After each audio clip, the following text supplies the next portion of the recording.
it's important to call it inclusive digital design, not accessible, and go beyond accessibility and thinking about ability. Disabled people are pioneers in technology. There are lots of technologies that are designed to help disabled people, and there are more and more all the time, and some of them are great, and some of them not so great.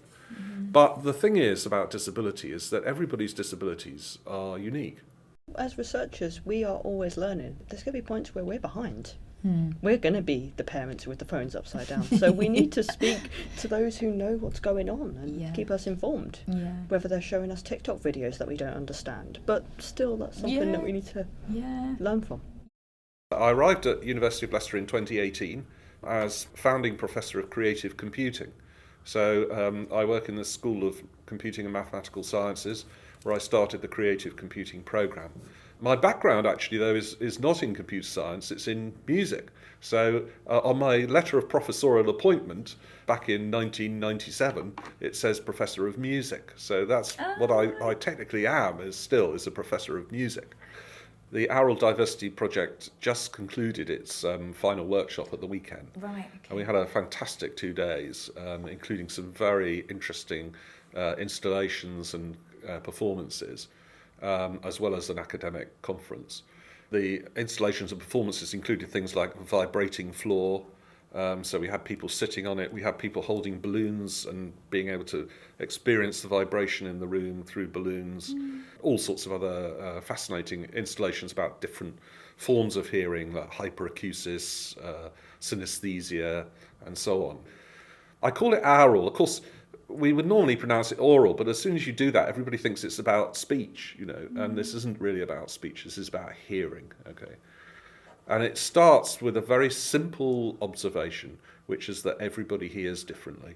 In fact, what's defined as normal hearing is actually taken from only 17% of the population. That's to say, healthy 18 to 21-year-olds. Well, what we argue is that 17% of the population is not a very representative sample of hearing, and that actually hearing is much more diverse than that. Of course, there's 1/6 of the world's population has a medically definable hearing condition of some kind, or hearing difference. I call them differences. So the project has really been about that simple observation and its implications then for a whole array of disciplines. You've got hearing loss, but you've also got very heightened hearing and everything in between, It's a very big and complex area. So the research that we're doing in terms of the impact that we're having. This year I've addressed, 3 noise and acoustics conferences. And, you've got all these acousticians talking about changing the way they do design. We're working with Arup currently to develop a toolkit for aural diversity to make sure that people who are designing buildings take into account aural diversity. I mean, we have a situation now where groups of people with hyperacusis are locating in different parts of the country. You get whole communities of people with hyperacusis because they're trying to avoid particular noises, I look upon my own hearing condition, which we can talk about if you like, as also a creative thing. So as a composer, I built an instrument that I called the diploacusis piano, which reproduces this phenomenon that I hear of diploacusis, which is where you hear 2 different notes in the 2 ears. So if someone plays a note on the piano, I hear 2 notes, one of which is out of tune with the other, which makes listening to even the simplest music quite painful quite quickly. So I built a piano that reproduces what I hear. But most recently, I've been working with EEG, brainwave readers, using the brain to create music where I don't have to exhibit any musicianship in the traditional sense at all. I don't have to be in command of my instrument. I don't have to listen to what I'm doing. My brain, unconscious brain, composes. And I did this with 3 other autistic and deaf musicians.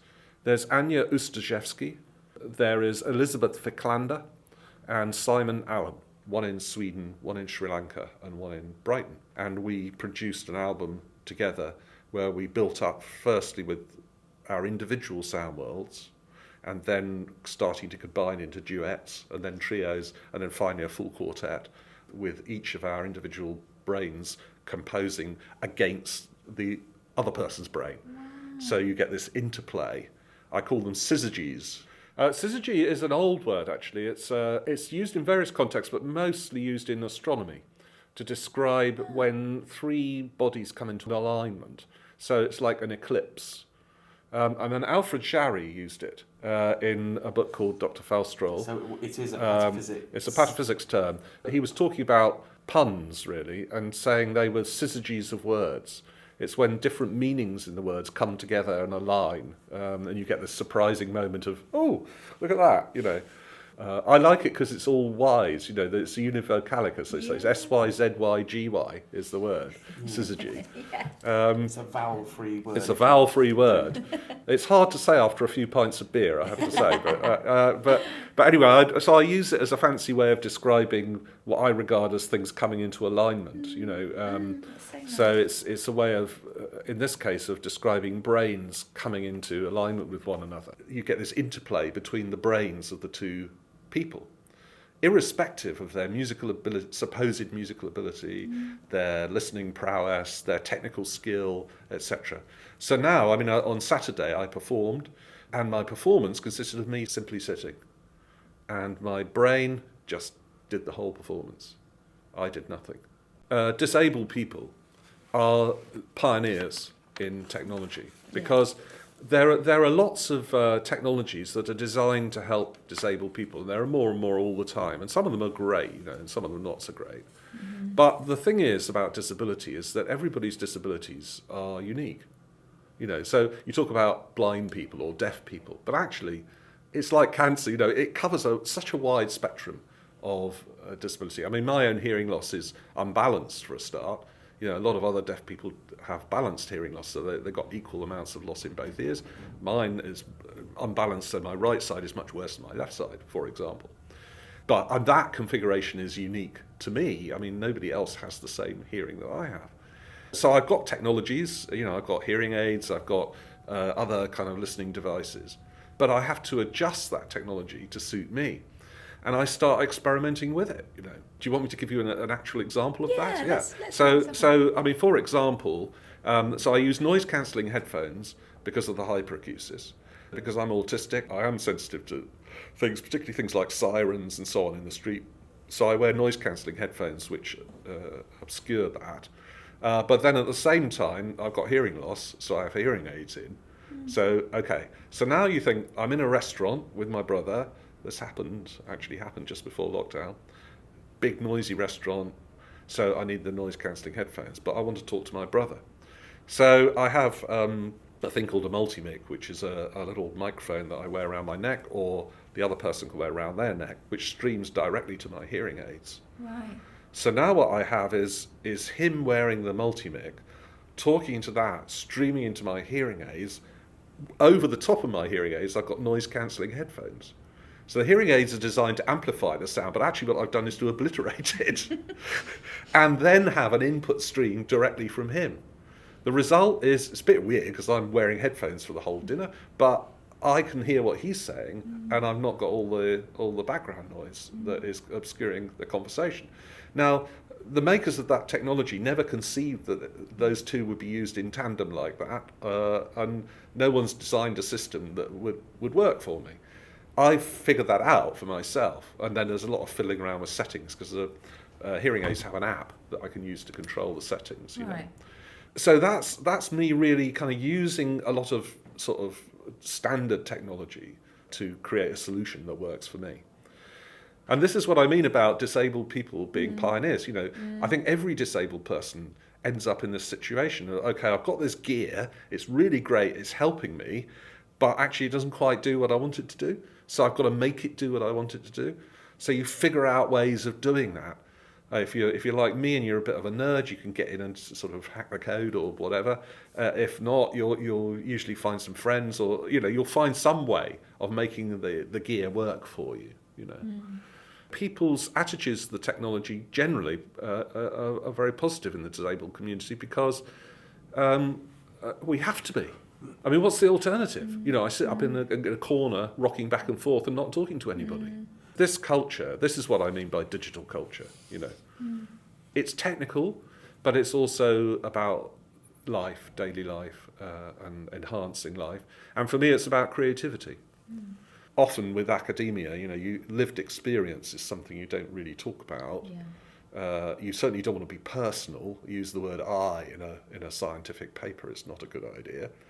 And creativity is normally on the margins of academia, But I bring it all in and mix those three together. And so that's what I try to do in the Institute of Digital Culture as well. Institute for Digital Culture, I should say. Because, that's my angle. So I lead the research theme on creative and cultural technologies. Well, Ross is museum technology. I'm more on the creative side. Digital culture is the world we live in. It's the way culture is experienced and created. What you've touched on here is the difference between the medical and the social model of disability, and this is really critical. Most people I know don't like the medical model of disability because their argument would be it's not me that's disabled, it's the environment and the people I'm with who disable me. If I'm in a room that has the wrong kind of lighting, I can't function in that room. Well, you could say, well, there's something wrong with me, but I would rather say there's something wrong with the lighting. As simple as that. And what's happening, I'm pleased to say, culturally at the moment, and it is quite a big change in the last 5 years or so, is that people are increasingly accepting this model of disability, even the medical profession. And by the way, before anybody gets upset and thinking I'm setting up a kind of real opposition here, medical science is really important, and the way they talk about things is there for a reason. And I don't think these are uncaring people who don't sympathise or understand. They just have to deal with things in the way that they do it. So I understand why the medical model exists, and I'm not wanting to just destroy it, But I think for people, for the reality of people with disabilities, it leaves you in a situation where it's like you're the one with the problem, And most of the time, it's not me who's got the problem. That's what I find. And occasionally it is, I mean, I would never want to diminish the reality of disability. There are situations where being autistic or having some kind of hearing difference creates a real problem, which is, it can be horrendous. But to me, more often than not, it's a social thing, and it's about the way the world is configured to suit neurotypicals or to suit people who can hear normally, whatever that is. That's the difference. And the technology and the digital is just part of that picture, it seems to me. It's a great enabler of that kind of, you call it democratisation. I think that's probably a pretty good word for it, So my name's Katy Bennett. I teach and research in geography at the University of Leicester. I'm associate professor and I've been here a few years now. I don't have any formal role or anything within the institute. I'm kind of a friend and a collaborator, and I've just found it a really interesting kind of space and opportunity to think and air ideas I've been considering for a while now, an opportunity to meet people, and I found it kind of quite an kind of easygoing, accessible kind of space and place to work, to meet people and to share ideas. Yeah, I don't see it as something that's separate and out there and something that we study. I see myself as kind of part of it and living it. And you just see how it's kind of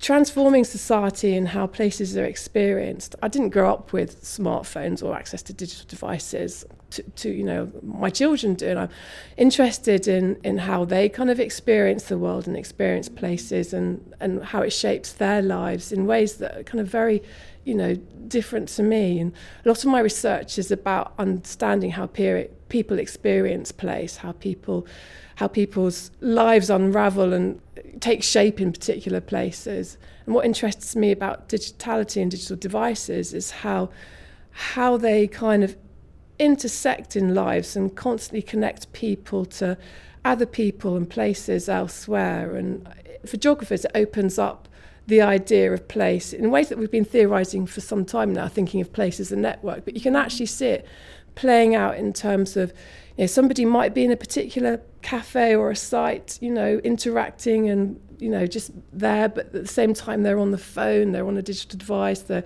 checking a social media platform, they're connecting to other people elsewhere all of the time. And it's those kind of relations and connections with other places elsewhere around the world that are kind of brought back into that particular site that kind of shape the place. And it's seeing that place as a networked place, as understood and shaped and experienced through those broader connections and networks. So that's kind of the principal thing that I'm really fascinated by digitality around. It's how it intersects lives, shapes experiences of place, connects us constantly and continuously to other people elsewhere. How we can't, read a book or talk to somebody without checking a phone and connecting to someone else in another part of the world.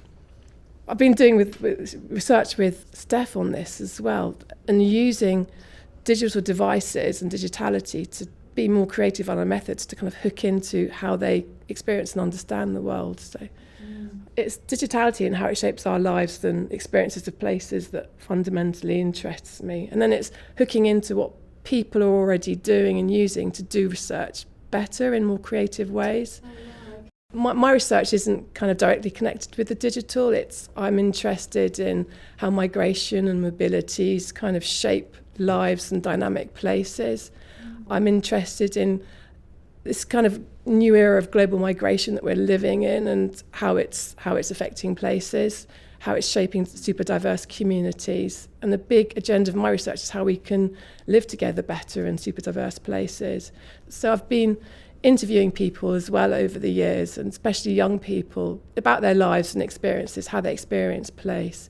And often you just kind of sat opposite them, talking to them face to face. And it can be really quite tricky. It can be really uncomfortable for them to kind of talk to you about their experience of a city or a place or a school, opposite you. You're watching them, they're watching you, and it's not the most comfortable experience.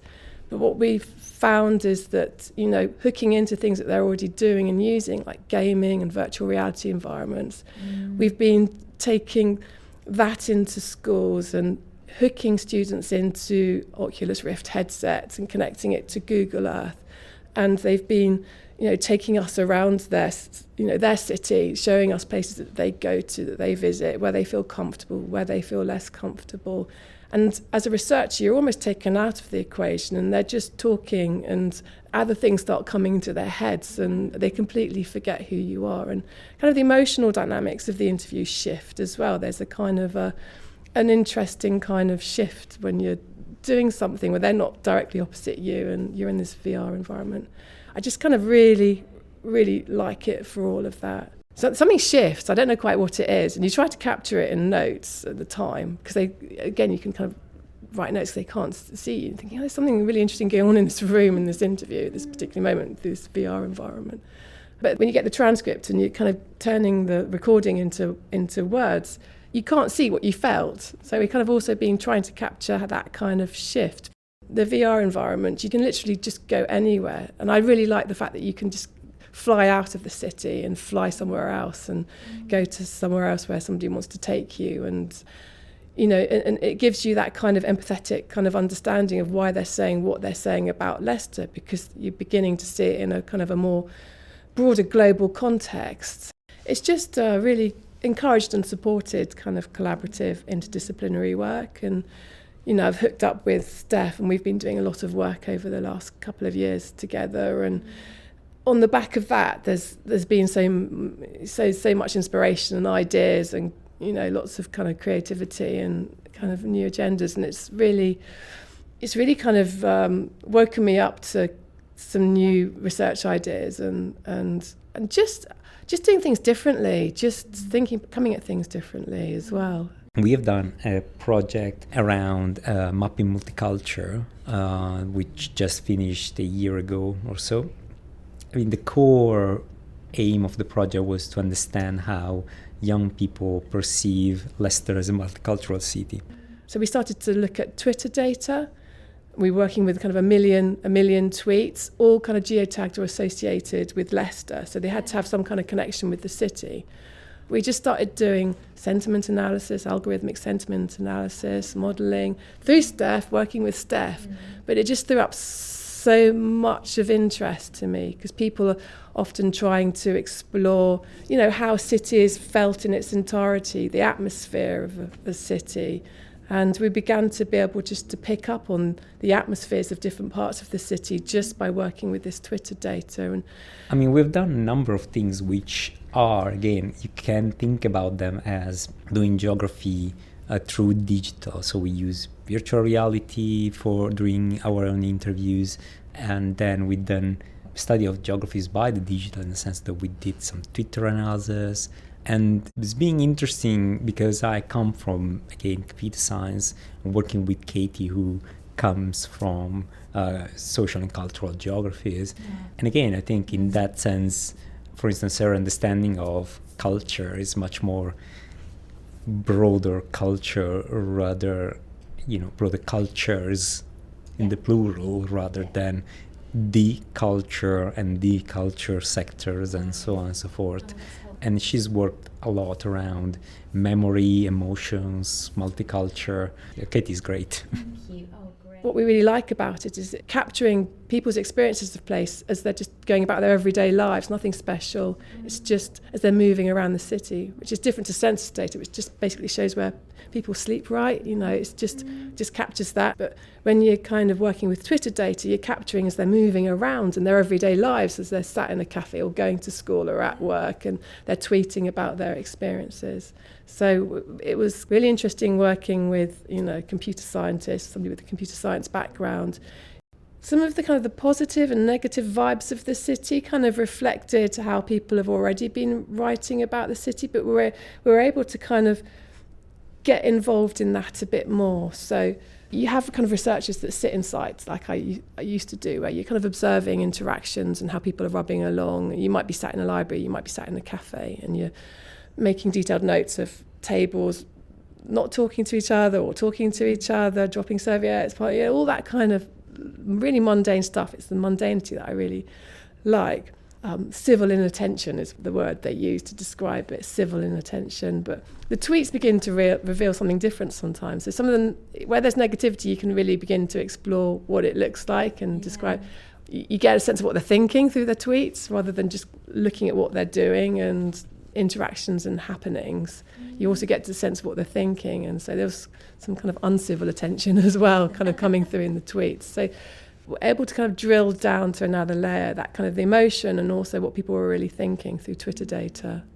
But that's what we're trying to do with the library data, that kind of digital footprint data is about kind of emphasising the significance of places like libraries as kind of warm social hubs, where they're not just about places where there's books and reading and you go there to take out a book, but they're collecting information and data all the time about their local communities. And it's user registration data. I think from my understanding, libraries are one of the most representative kind of cultural institutions in terms of representing older people, younger people, disadvantaged people, diversity, multicultural society. They're kind of good representation of that.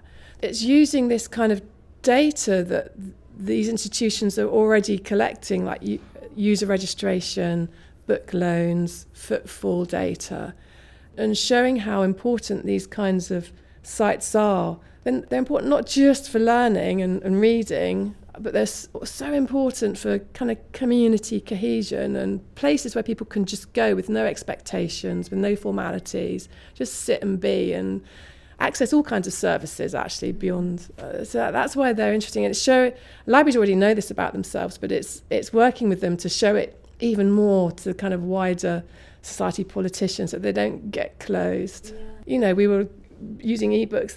Libraries were setting up all those kind of systems of borrowing ebooks and just seeing who's borrowing what and how do these books circulate through local communities. What are the patterns of connections that we didn't know about through our shared interests or what we're reading, or and it could be really important in terms of us understanding ourselves better as local communities living together. And I've worked at the university quite a few years now, and it's one of the best opportunities I've experienced so far here for interesting agendas that connect with mine but aren't centrally connected, and we're all a bit different, coming at things from different angles, and that's what I'm really enjoying, And I think it's important that you kind of hang on to what you both know. I think when interdisciplinary research starts to kind of happen in the middle, you lose the spark and what's really exciting about it. Balancing the two, I think, makes it really, really interesting. And you have to hang on to what excites you and what sparks you and what you're really interested in and what you bring to a project and what you bring to a conversation. Meeting up for conversations, conversations where you don't feel stupid because you don't know what the other person's really thinking and how they're approaching stuff. Hanging on to what you're good at, really, what sparks you, what interests you, what excites you about the world and how you're studying it. I think if research starts to happen in the middle, outside of that all the time, everybody starts to lose a bit of interest, actually. I found in projects where there's this demand to kind of everybody be in the middle and come out and, that tends to be the kind of institutional expectation. I think they think interdisciplinarity happens in that middle bit. And yeah, it should do a little bit and it needs to a little bit. But if all of you there all of the time, people just lose excitement, lose spark, lose the joy of it all. They need to kind of balance it with what really kind of excites them, I think. I'm Christina Galalae. I'm a lecturer in marketing at the University of Leicester Business School. So I work for the business school. I'm a marketing and consumer behavior researcher. So I am interested in understanding the experiences of consumers and the interactions between people, brands, organizations and institutions in contemporary societies, which are often very multicultural, like people of different ability, race, ethnicity, gender, migration status. So I'm interested in aspects related to marketplace inclusion and exclusion. I think that the question that I'm interested in is whether digital connectivity, as we call it, does enable indeed greater inclusivity or not. So I'm not taking by default the idea that technology and digital culture always translates into greater inclusion. No. I think it can. I think it definitely can do that. We have to also think about the fundamentals. Who is excluded from digital connectivity in the first place? Who has access and who doesn't? Who has the financial means to be part of it and who doesn't? And all the concerns that people have regarding safety as well. This development of inclusive digital designs is very often focused on developing designs that are inclusive from an accessibility point of view. But there's a lot more than that. Inclusive design is something different from one context to another. Someone might have a different level of ability that is only visible in a particular context. Ethnicity, race, migration status, gender, those all intersect. They all need to be considered when we look at designing products, designing cultural experiences, etc. People are often, they're fearful of what they don't know. Yeah. So by having some workshops and, you're going to attract some, okay, that's great. But many of them will never show up for that. No. People struggle with literacy, digital literacy. In this day and age where everybody, we use this everybody that has an iPhone, which is not everybody for sure. People are not comfortable to say that they can't afford it, they don't know how to use it. So we need to engage with that lived experience of the excluded, and we don't do it enough. We don't do it enough in research in exclusion in general.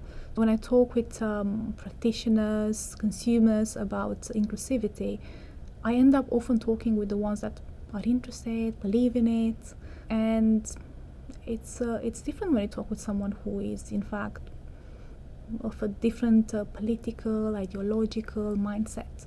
But we need to understand those ones. I think that we ostracize them. Yeah. And we order them. We talk about them, right, as you were saying before. Yeah. For me, digital is a context that brings people together and influences how people interact, communicate, behave, live. Whereas for my colleagues from the Institute, the core, many of the core members, like Rosa and Andrew, I think that digital is more than a context, it's a theoretical lens. Yeah. So I think that having our ideas together was really interesting. And the teams emerged from these conversations. Now, I think it is for us to see how these teams are going to grow and develop digital it's alive. Every moment you're exposed to something else, right? Phone if you're using it, etc. So there are more opportunities for misrepresentation, underrepresentation, and exclusion. I think that for me, this is a space where we can challenge some of the assumptions that we have about what we do. For instance, I'm very keen on contributing to this team and making sure that we go beyond looking at, probably people working in media call them audiences, I call them consumers. But by calling them audiences and consumers, we minimize them a lot. So we talk about helping or supporting this typical individual, right?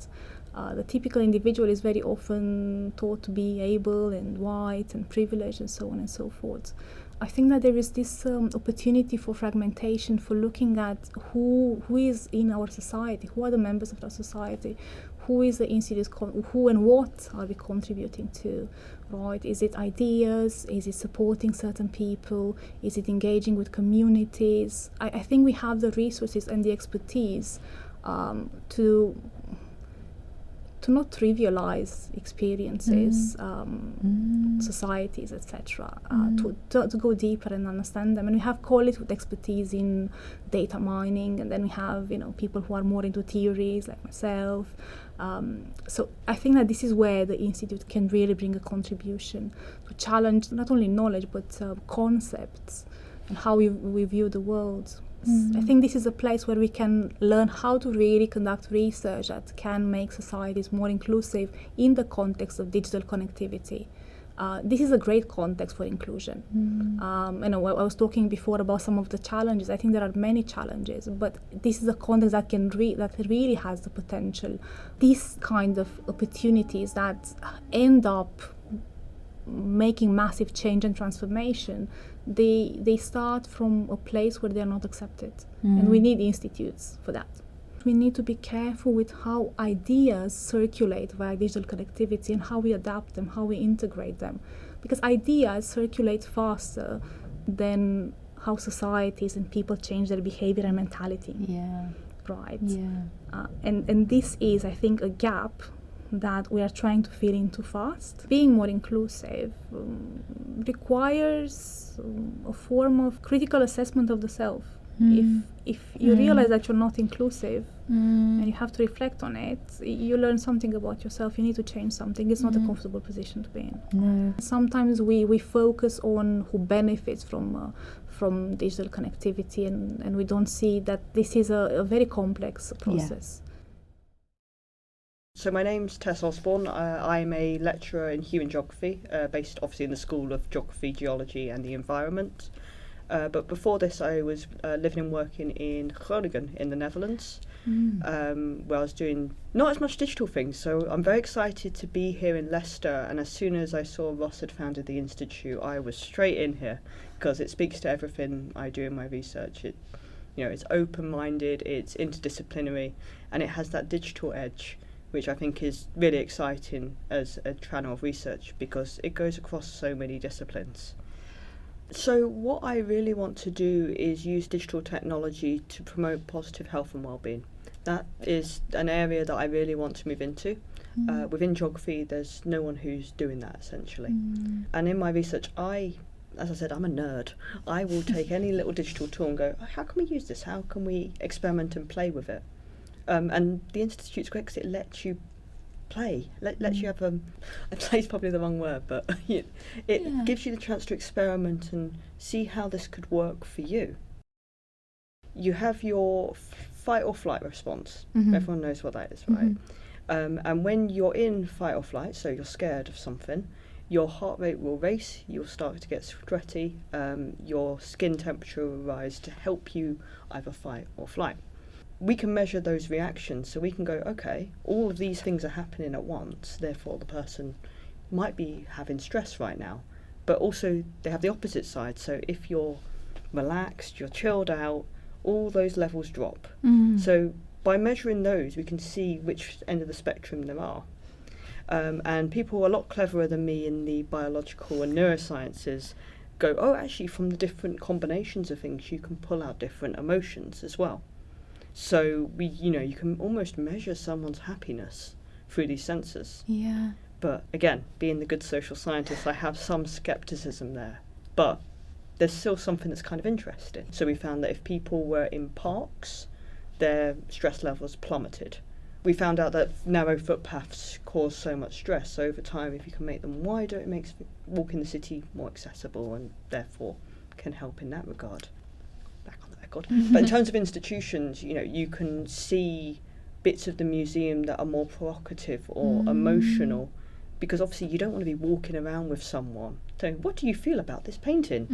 Having that as a passive thing, and then you can combine it with things like eye tracking as well to see what triggers on what you're seeing. I presented this work at a conference and they said, this would be amazing for people who have cognitive impairment or dementia, who cannot articulate it, but you can see their embodied reaction. I thought, oh, yeah, actually, that's amazing. Almost letting the body speak. But that was sort of the pathway to where I want to go now with the Institute, which is bringing in the biosensing, but also my work on virtual reality. So this is some work I've been doing with my colleague in Birmingham. We started back in 2019 at the end of my PhD, and we've been working on it ever since. But we've been really fortunate because the way we've been doing this work is actually through our undergraduates and our master's students. We wanted them to lead it a bit more. So we've been looking at how you can use VR as a method, but also as a tool in different social sciences research. So at the moment, we're working on a project about how we can do interviews in VR. Wow. Which we found been really beneficial to our colleagues and friends who are neurodivergent, because the avatar does the physical embodiment of communication for you, so they don't have to worry too much about eye contact and things like that, which are often an ongoing struggle for them. Right. And we found, like, this is amazing. Why has this not been done more? But we've also done how you can create environments for yourself, whether that is through photography or through building. We've done work on VR social groups. So during the pandemic, big VR communities developed. And we had a student called Natasha Keane who did a autoethnography of VR church. So she went to VR church for 6 months, both in America and Europe, and met all the people who go to church in VR. Is there a big community? Massive community. I didn't know anything about VR church. Yeah, there's loads of these different groups. I mean, this is digital culture in action we're talking about right now. Okay, I do digital culture. Phew. But I mean, that's amazing. So that's kind of religious digital culture, I guess. Yeah. Okay. And obviously now actually some museums and galleries are now building their own. So you can now visit Anne Frank's house in VR. Right. Which is wonderful from someone who studies older adults, because those stairs are rickety and hard to climb because they're Dutch stairs. So giving almost someone access to these spaces. And I think actually that's one of the most exciting things about VR research is you're not limited by your geography or your physical capabilities. You can go exploring the world. So, for example, we once went up to my partner's parents and he put them in VR. And the first thing they did was climb up the Lake District. You know, I think they went up Old Coniston because they were not able to do that anymore because they just wanted to go up there. And we just thought this is the most liberating and wonderful thing. Yeah. Which, of course, it's not the same as the real thing, but it's something quite lovely. Yeah. Until VR technologies are truly affordable, they can't enable the mainstream access and freedom that we hope they can. Is that right? Or am I being too kind of binary in my understanding of that? No, you're completely right. They are expensive. They were cheaper when Oculus and Meta were plunging money into it, but now they're in trouble, so they're going up in price. But you could have bought a basic headset for £200. Okay. Which I know is pricey, but the price of a mobile phone, which is now an essential in everyday life, is almost 4 times the price of that. And also, back in the day when there was Google Cardboard, you could pop your phone into a little cardboard headset and be somewhere else. There's always the risk when you're coming in doing digital methods. You're often brought in as the gimmick or the new thing. You know, I will be in meetings and I'll say I do VR, and they'll go, great, you're on this thing. Yeah. So I'm a big fan of a theory called solutionism, which is the argument that people are now developing solutions for problems that don't exist using technology. But going back to the Institute, what the Institute does is, because it has the strong cultural angle, or what I like to see as the strong human angle, all of the work that we do as a collective has a focus on how we can help people or help society and help culture. Every project that I've heard that's come out of the Institute always has that. So we are coming in, disregarding solutionism, we are coming in going, we want to help. Here's all the different things that we can help you with. So I know, like Ross is driving how to help museums be more digitally savvy. That's fabulous. And in my research, a big part of it, of the grant I've just written, is we are building VR environments with older adults, not for them. So we're going to be doing workshops where we go, what do you want? Where do you want to go? What do you want to be? And working with Paul from MBD, he's gone, oh, well, we can just say, oh, is there a piece of art that you want to be in? This is what's so amazing about this institute. It brings different voices in. So I would have never even thought of, damn, I can go and be in a Van Gogh painting. Yeah.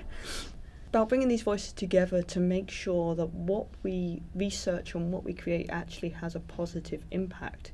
But maybe that's how I'm driven as a researcher. I'm sure there's many of my fabulous colleagues do it to better understand the world. But I think the slightly cynical side of me, because I do research with older adults, is digital cannot be used to properly understand the struggles that they're going through because they're not engaging with the digital so openly. So with all digital work, you run the risk of just having a select sample of people. It's a big sample, for sure, but only a select sample. My name's Simon Dixon. I'm Head of Archives and Special Collections in the University Library. So my team looks after the university's collections of rare books, archives, and a small collection of medieval manuscripts. And of course those come in all shapes, sizes and formats, ranging from 12th century manuscripts on parchment to the email inbox of the last Vice-Chancellor. So a range of formats, and that kind of brings digital culture into it in lots of different ways. So you're sort of in the digital preservation business, I guess? We are in the digital preservation business, yeah. That's one of the kind of priority areas at the moment. Our Sounds for the Future project, which I'm sure we'll come on to talk about a bit more, is a digital preservation project, essentially. It's preserving and widening access to the collections of the East Midlands Oral History Archive, which is giving us an opportunity to develop some of our sort of processes and workflows and understanding the technologies a bit better. There's a lot to do around digital preservation, so it's one of the kind of key areas, I think, and it's one of the really interesting areas in terms of kind of working with the Institute for Digital Culture, because it is such an emerging area of practice. And while I think we've kind of got an understanding of what we need to do to preserve stuff, we're a long way from being in a position to provide access to a lot of that content. So it's quite a long journey to go on and think about how, in future researchers might be using Born Digital. This university, or the library, was quite an early adopter in terms of digitisation projects. So one of the projects that I inherited when I came here was the Historical Directories website, which is still very popular and still has lots of users. But I think when I arrived, digital preservation, the kind of the idea of the long-term preservation of digital records, was something that we were aware that we needed to do something about, but not sure what we needed to do or how we needed to go about doing that. And it's really been over the last probably kind of 3 or 4 years where we've done a lot of professional development work with the team. We've had quite an intensive program of training, working collaboratively across different areas of the library, people for whom digital preservation is important. And now we're at the stage of trying to apply some of the knowledge we've gained through that training to the practical application of preserving digital stuff. But it's big, it's complicated, and I need more staffing resource to be able to do it. To give just one example from the university archives perspective, we haven't yet transferred to the archives any photographs or media files created by the university since about 2000. So we have the university's 100 years old, and most of the sort of media assets created by marketing, by, say, the Richard III project, for which there are hours and hours of video footage captured of the excavation. That stuff is all on optical storage media, on hard drives, on...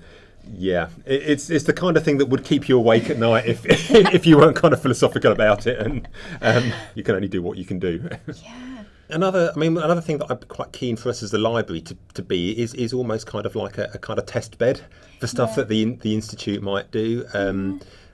We've got a really great example recently from one of our museum studies PhD students who based his whole PhD research around one of the manuscripts we have in special collections, and we could support him in taking risks around some of the things that he wanted to do without kind of putting the manuscript itself at risk, but having the kind of the immediate access. I think hopefully that a kind of relationship between the university library and the institute might mean that sometimes some of the kind of the barriers that might exist between partnering with an external institution and kind of navigating your way through how sort of other partner organisations might do stuff, we might be able to kind of reduce a little bit and provide more kind of direct access to some of our content for experimentation. And university planning cycles and strategies and stuff kind of have a kind of 5 to 10 year window, and our job is to think about keeping stuff forever.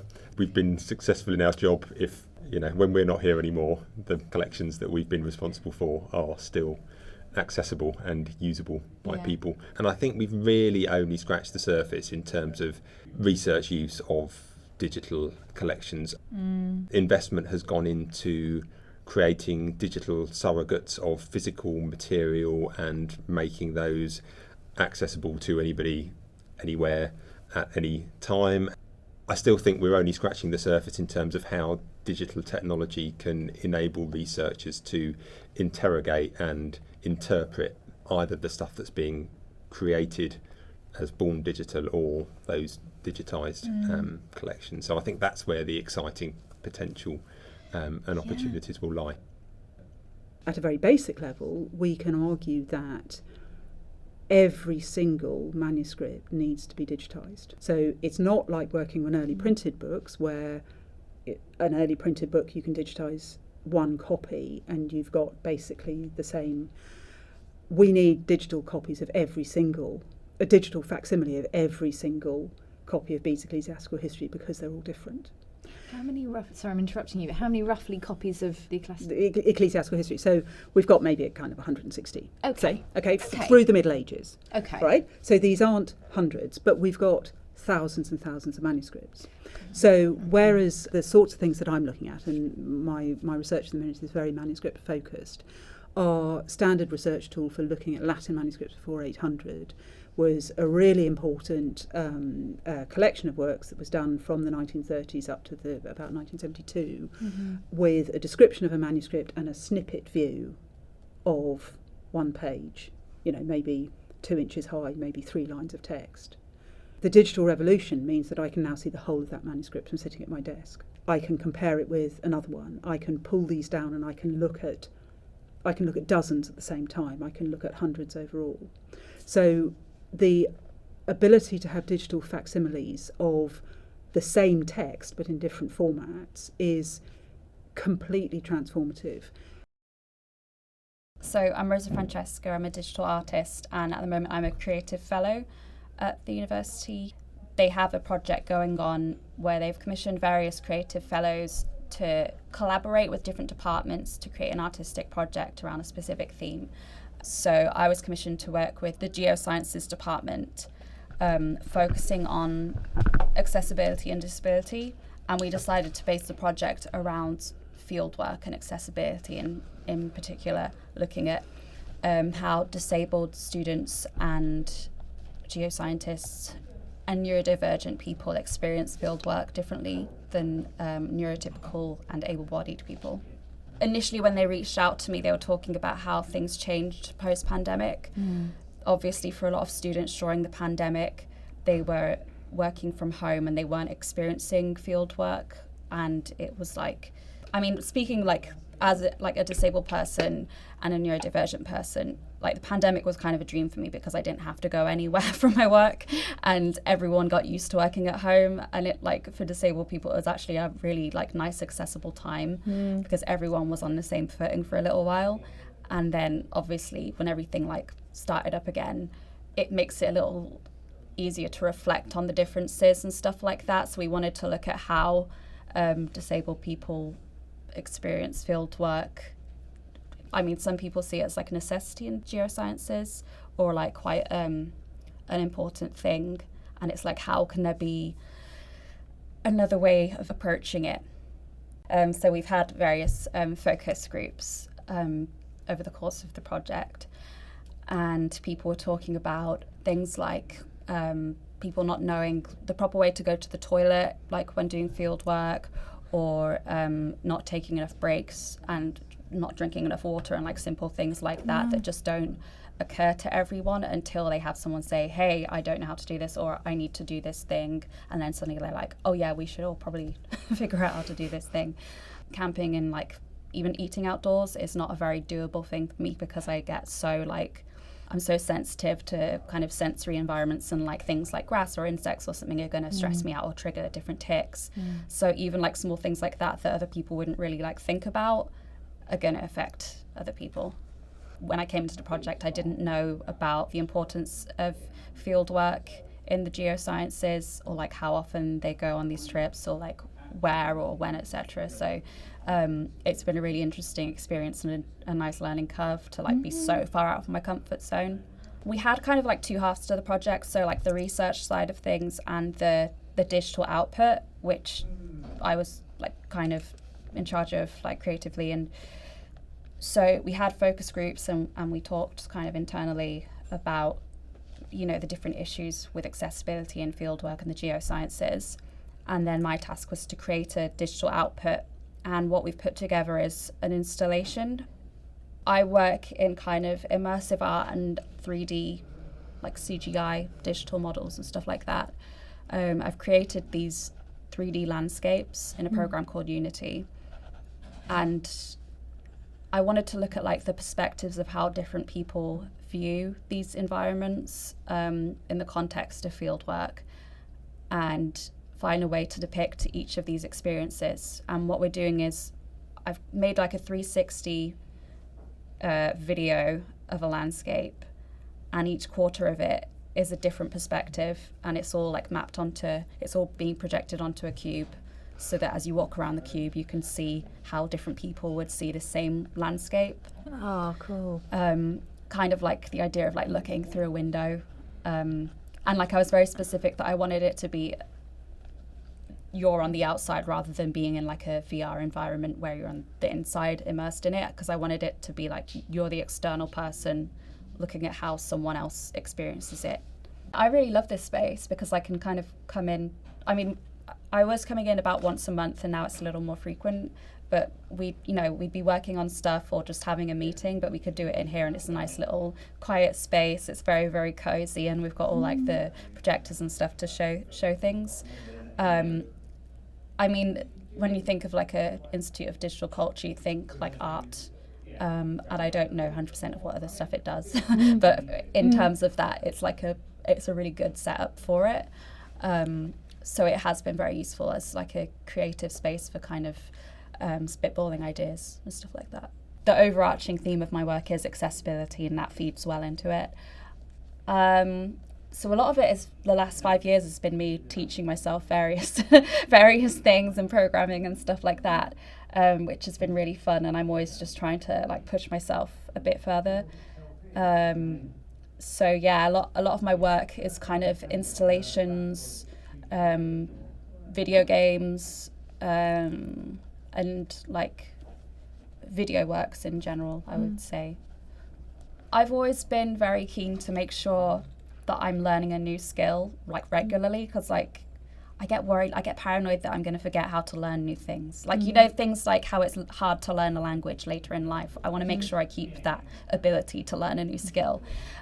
So I do set myself these challenges, you know, and I really enjoy that. And I mean, from the start, when I first got my brain monitor and started making brain monitor art, like I threw myself in at the deep end because I had to learn like to code the harder things before I could even start at like the simplest things.